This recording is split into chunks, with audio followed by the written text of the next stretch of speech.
Hi everyone, my name is Angelina Quan and welcome back to this AMC series. So today I'm going to be talking about number theory and giving you a short introduction. So number theory isn't your 1, 2, 3, 4, 5, just numbers.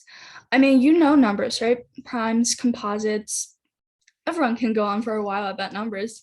We know we've all counted numbers when we're little trying to fall asleep, but that's not what number theory is just about. Number theory involves really specific theorems and theories that's super amazing that really explains how numbers works. And so first, let me get you started with number theory with integers. So integers are basically whole numbers, and there's positive, negative integers, and zero. And so integers are represented by the z symbol. So if you ever see x in z, or this is z, but some people do z, it means that x is an integer. So this means that in the set of, and z basically is the set of integers. And so what's really amazing about integers is that it helps you limit the answer. So if we know, for example, that there is an integer from 3.1 to 3.1 to 4.2, right?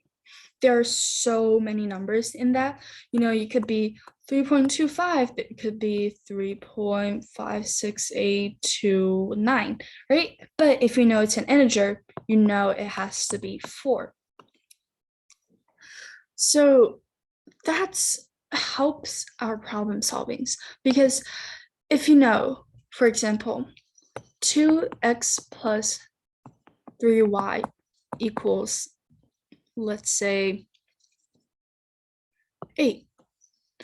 You know, you only have two choices. Well, you have an infinite amount of choice, but if you want to limit to positive integers, then you know the only choice you have here is 2 and 1. Because you can literally just count. Like, how does 1, 1 work? How does 1, 2 work? How does 1, 3 work? How does 1, 4 work? Because you know it has to be integers and it has to be below 8. It has to be positive integers. So that is a key skill, that technique that you could use in problem solving.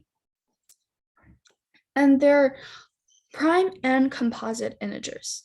So prime and composite integers is that integers that are prime are basically not divisible by any other number than itself and 1.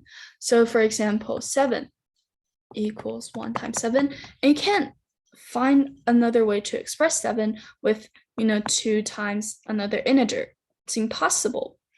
And the composite number is basically numbers that you could express with 2 integers that's not 1 in itself. And both have really unique identities, and these numbers can do a lot with them, because later on I'm going to explain prime factorization and fundamental theorem of integers and base numbers, and how all of these, and divisibility rules, and how all of these play into account by the identity that they're integers and composite numbers. Thank you for watching, and I'm so excited to talk more about number theory in the next video. Thank you.